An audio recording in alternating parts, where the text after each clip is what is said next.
आज का दिन महाशिवरात्रि अत्यधिक पावन और पवित्र दिन है। ये हम सबका सौभाग्य है कि हम ऐसे महान पर्व के अवसर पर सभी बहन भाई सभी यहाँ पर उपस्थित हैं। यहाँ पर परमात्मा स्वरूप हमारे गुरु महाराज की उपस्थिति और स्वयं अपने श्री मुख से कहा करते थे, जहाँ 5 भाई मिल करके मुझे बुलाएंगे मैं आऊंगा, तुम बुलाओगे मैं आऊंगा। उनकी उपस्थिति है, उनका सौभाग्यशाली है सब। कैसे पर्व पर वो हम सबके समक्ष उपस्थित कृपा कर रहे हैं, दया कर रहे हैं।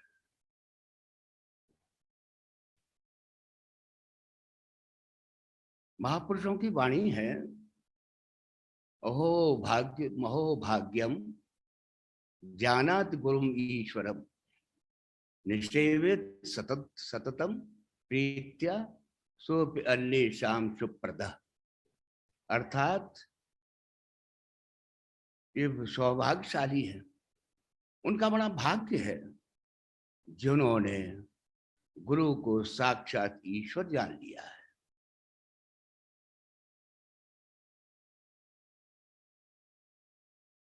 और नित्य प्रति उनको अपनी सेवा से प्रसन्न करते रहे, सेवा में निमग्न रहे गुरु की में। वो स्वयं तो कृतार्थ होते ही है और ऐसे परमात्मा स्वरूप के दर्शन से अन्य भी कृतार्थ हो जाते हैं, सब कुछ प्राप्त कर जाते हैं। ये वो दिन है आज, हम सब सौभाग्यशाली हैं। आप सब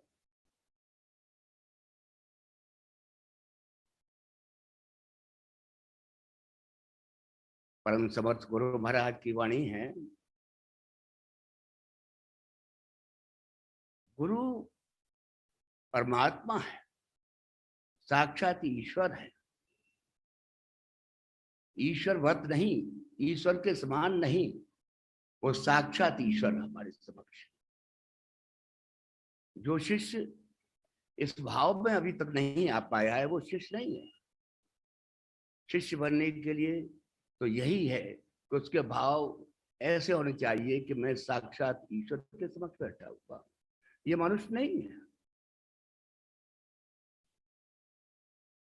बस यही मेरे समक्ष मेरे परमात्मा बैठे हुए हैं और मैं उनके समक्ष, उनकी कृपा मेरे ऊपर बरस रही है। परम भागवत पंडित जी महाराज भी यही कहा करते थे, गुरु मनुष्य नहीं है, साक्षात ईश्वर है, ज्ञान की प्रतिमा है जो तुम्हारे नेत्रों को खोलने के लिए संसार में आया करते हैं।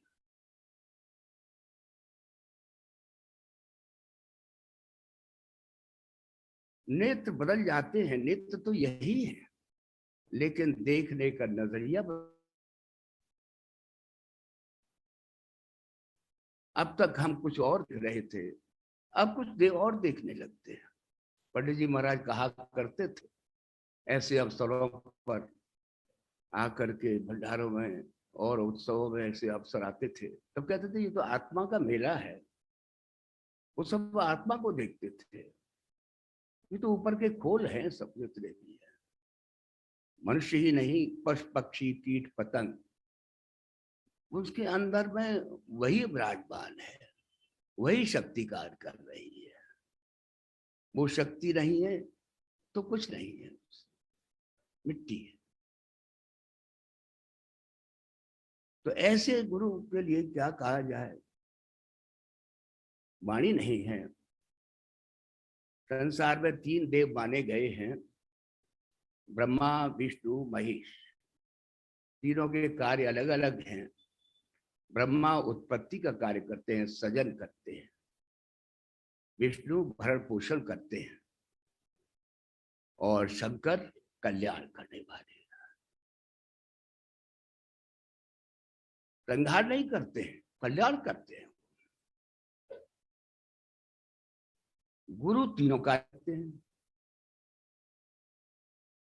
सृजन का भी कार्य और कल्याण का भी कार्य।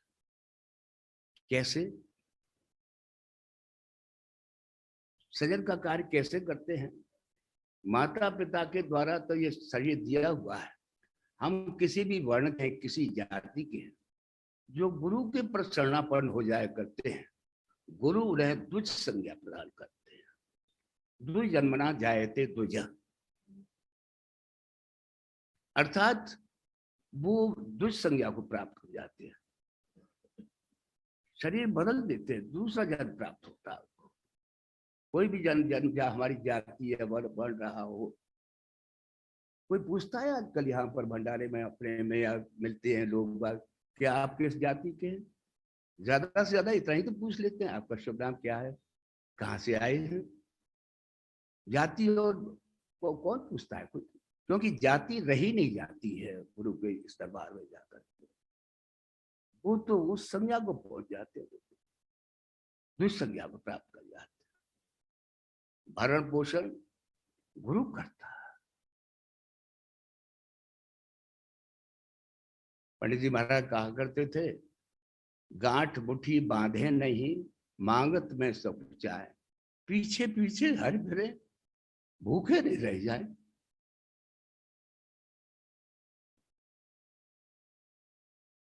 वो परमात्मा पीछे पीछे घूमता रहता है ऐसे लोगों के लिए, जिनके पास कुछ है नहीं, जिनकी गांठ में भी कुछ नहीं है, और मांगने में संकोच करते हैं किसके सामने हाथ फैलाएं।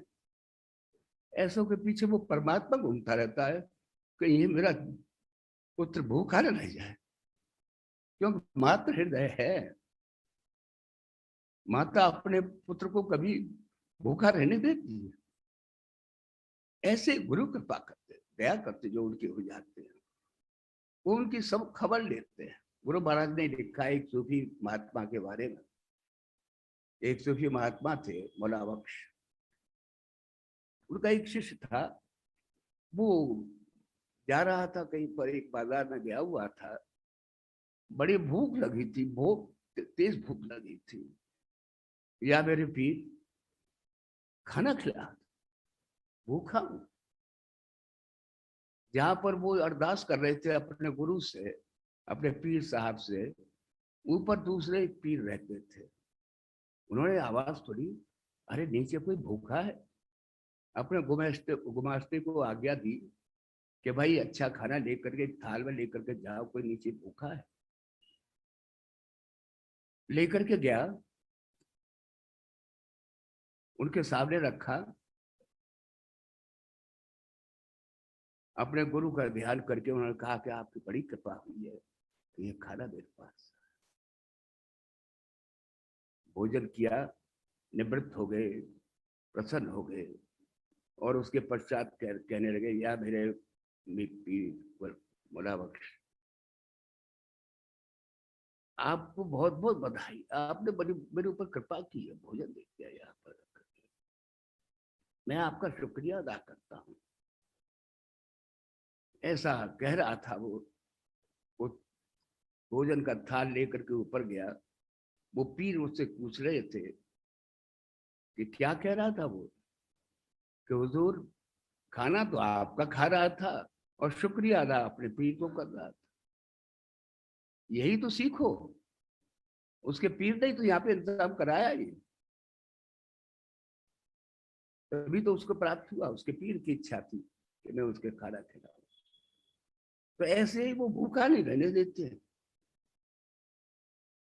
कृपा करते हैं, दया करते हैं, वो उनके ही हो जाते हैं, कृतार्थ हो जाते हैं, जीवन लाभ प्राप्त कर जाते हैं, जिसके लिए जीवन प्राप्त हुआ।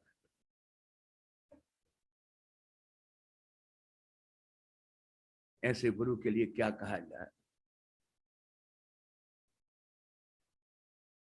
वाणी मौन रह जाती है, शब्द ओढ़े पड़ जाते हैं, कैसे क्या कह सकते हैं। महिमा अमित मोर बद थोड़ी, रवि सब मुख खद्योत अंजोरी। आपकी महिमा तो अमित है, वर्णातीत है, कौन कह सकेगा उसके लिए। मेरी एक तुच्छ अल्प बुद्धि के मनुष्य के लिए संभव नहीं है आपकी महिमा का वर्णन करना, लेकिन कहते क्यों हैं। मेरा तो हाल तो ऐसा है, वो कहते हैं तुलसीदास जी कि सूर्य के समक्ष जैसे जुगनू का प्रकाश होता है, ऐसा मैं अल्पज्ञ हूं, मैं क्या कह सकता हूं आपके बारे में। वास्तविकता यही है। गुरु की महिमा हर्षों भारी, वेद पुराण थके है विचारी। ब्रह्मा व्यास करें पर भर में, जो गुरु कृपा करे। गुरु के यहाँ कुछ भी अदेय नहीं है, हमने मांगना जाना ही नहीं। जो मांगना जानते हैं उनको बस अपने जैसा दारी बना देते हैं, सब कुछ प्रदान कर देते हैं, अयाचक बना देते हैं, याचक को अयाचक बना पहुंचा देते हैं।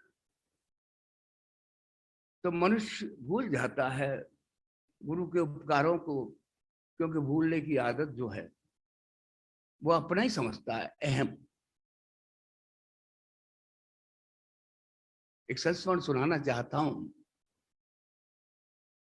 जो परम भागवत पंडित जी महाराज के संबंध में है। एक भंडारा हो रहा था बिहार में, गुरु महाराज साथ कहे हुए थे।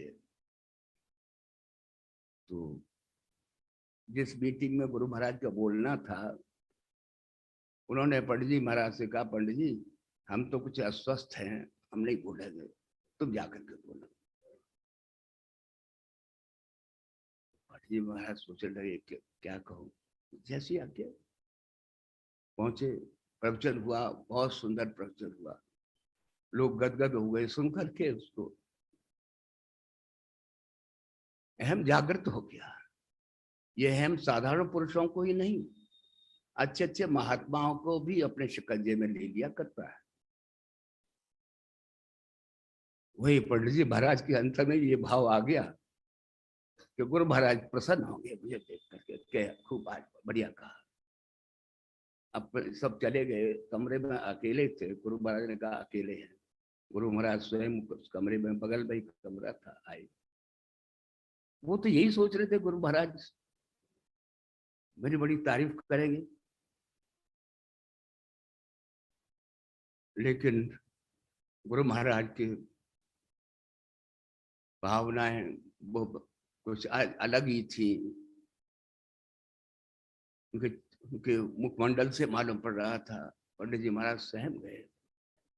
पंडित जी ऐसे ही प्रवचन दिया जाता है जैसे तुमने दिया था,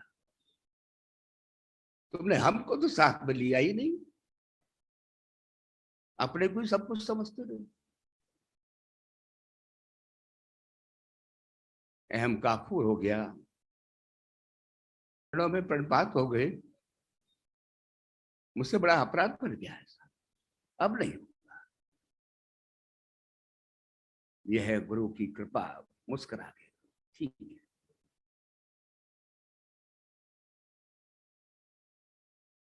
क्या क्या कहा जाए। बिहारी जी जिनसे बिहार के लोग कभी उपकृत नहीं हो सकते हैं, कृतज्ञता प्रकट करते रहते हैं हमेशा। उनके द्वारा ही पूरे बिहार में ये सत्संग का प्रचार प्रसार हुआ। कैसे हुआ, उन्होंने 4 भाइयों को आज्ञा प्रदान कराई गुरु महाराज, और उन्होंने आकर के यहाँ पर प्रचार प्रसार जो किया है वो बिहार के लोग सभी जानते ही। और कैसे बिहारी जी थे, किस तरह से आए, साधन में ही था। कैसे महात्मा भी है, नाम में ही आकर्षण था, बस चल दिए। कहा ईटा में विराजते हैं, ये ईटा कहाँ से जाते हैं, तो उन दोनों में शुकाबाद से सड़क थी, उससे जाया करते थे, कच्ची सड़कें थी वैसी। आए वहां से, तो वहां पर जिस स्टेशन से बैठते थे, हाथी बस आते थे, महापुरुष थे वहां पर। वो सहायक अध्यापक, वहाँ सहायक अध्यापक, वो मास्टर जो थे, सहायक स्टेशन मास्टर,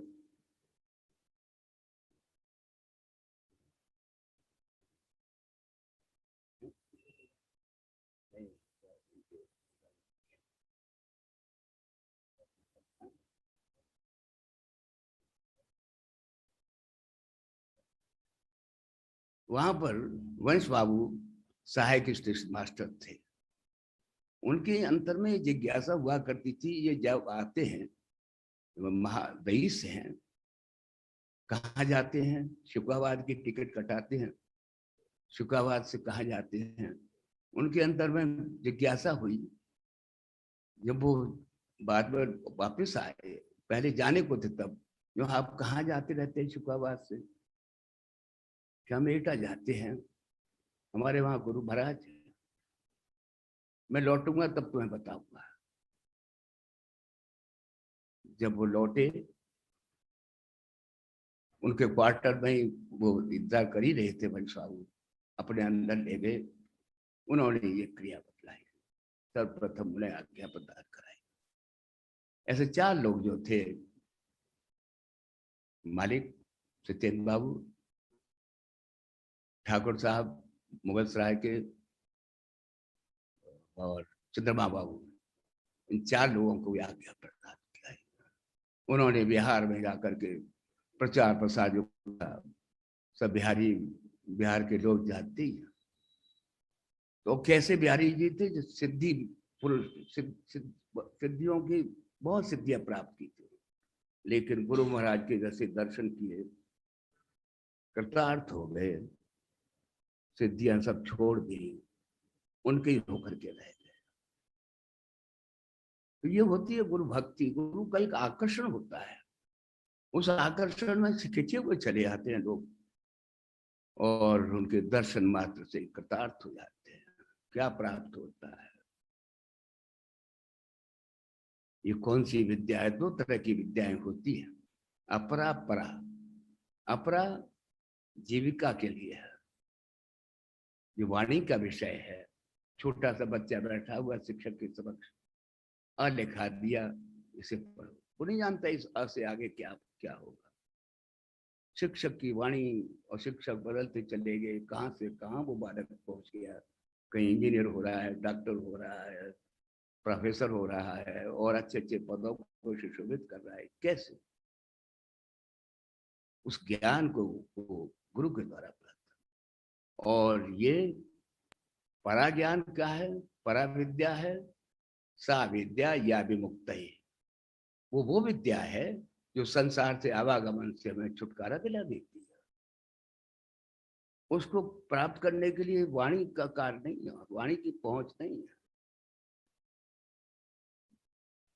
जैसे गुरु महाराज साहब कहा करते थे, ये तो हृदय से हृदय को प्राप्त होती है, सीना व सीना प्राप्त होती है। ये इल्म सीना है, सफीरों में कहा। ये इल्म जो है, ये विद्या जो है, सीने से प्राप्त होती है, सफीरों में नहीं है, किताबों में या कविताओं में नहीं है वो चीज। वो तो गुरु के समक्ष बैठ करके ही जो बैठ जाता है, निर्निमेष मित्र उसी तरह से, जैसे कि चातक पक्षी उन बादलों को देखता रहता है स्वाति नक्षत्र में, और चोंच खोले रहता है अपनी, कि कब वो बूंद गिर जाए और मैं कृतार्थ हो जाऊं। ऐसे जो निर्निमेष नेत्रों से अपने गुरु की ओर टकटकी लगा करके देखते रहते हैं कि कब वो चीज प्राप्त हो जाए, तो गुरु कृपा करते हैं। यहां से कोई खाली हाथ नहीं जाता, नहीं है, किसी की झोली खाली रहती नहीं है, सब प्राप्त कर जाते हैं। क्या क्या प्राप्त होता है, कैसे? गुरु महाराज ने कितना कष्ट किए लिए। गुरु महाराज के लिए हर तीसरे महीने अपने गुरु महाराज के दर्शनार्थ फतेहगढ़ जाते रहते थे। वो स्वयं लिखते हैं कि प्रथम महीने में तो हमें ये मालूम पड़ता जैसे बैटरी चार्ज हो गई फुल, बढ़िया है, बड़े मस्ती में। और दूसरे महीने में कुछ ह्रास होने लगता था, तीसरे महीने में कोरे से रह जाते थे, कुछ भी नहीं। वो स्वयं लिखते हैं वो महापुरुष। फिर हम उनके दर्शना जाते थे, फिर वही होता था कि बिल्कुल जैसे कि बैटरी चार्ज हो गई, सब कुछ प्राप्त हो गया, पसंद है सब कुछ। ये उनका नियम था। गुरु की कृपा होती है, ऐसा भी होते है जो यही कहा करते थे, भाई मिलते जुलते रहा करो, चिट्ठी पत्री डाल दिया करो, उससे संपर्क स्थापित करो। संपर्क कैसा था, क्या था, क्या दे देते थे, उसी में कृपा करते थे। परम भागवत पंडित जी महाराज प्रति माह एटा जाते थे। चौरावली से एटा 60 किलोमीटर से भी ज्यादा है, और साइकिल पे जाते थे। उन दोनों में सड़क तो ऐसी थी टूटी फूटी, पहुंचते थे। वो जानते थे कि आ जा रहे हैं। एक बार ऐसा हुआ कि एक साथी रहते थे हमारे गांव के एक देश से, उनकी साइकिल खराब हो गई, चल नहीं पा रही थी। तो वहीं एक गांव में एक मुखिया के यहाँ रखा दी दोनों साइकिल, पैदल पहुंचे। और महाराज देख रहे थे आज बड़ा देर हो गई लोगों को, पहुंचे,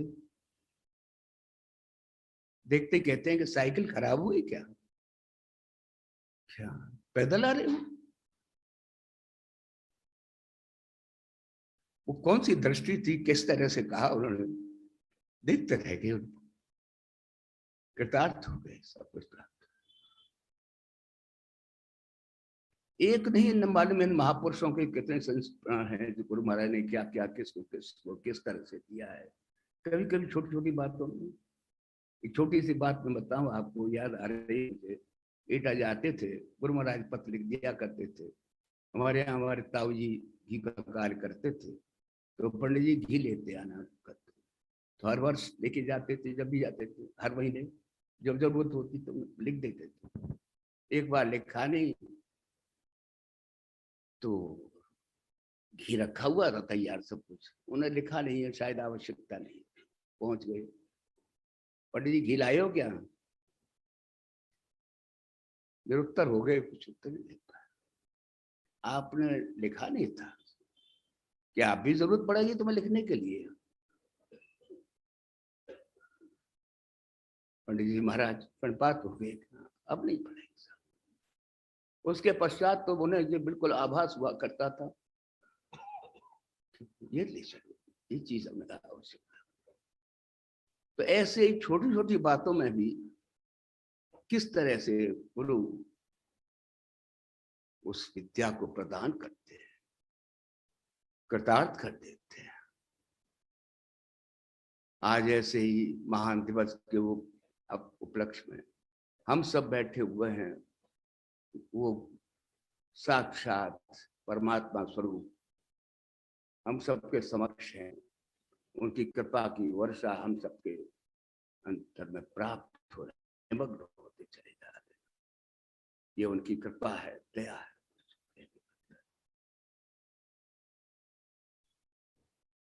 तेरे दर पे आते हैं, आते रहेंगे, सदा गीत उल्फत के गाते रहे। बस इसीलिए आते हैं, भले हैं बुरे हैं हम हैं तुम्हारे, तुम्हें छोड़कर रहें किस सहारे। आपका ही सहारा है, जीवन आपके सहारे से चल रहा है। इस अवस्था में मैं तो यही कहूंगा, कैसे मुझे इस अवस्था को प्रदान किया है, किस तरह से इसके लिए।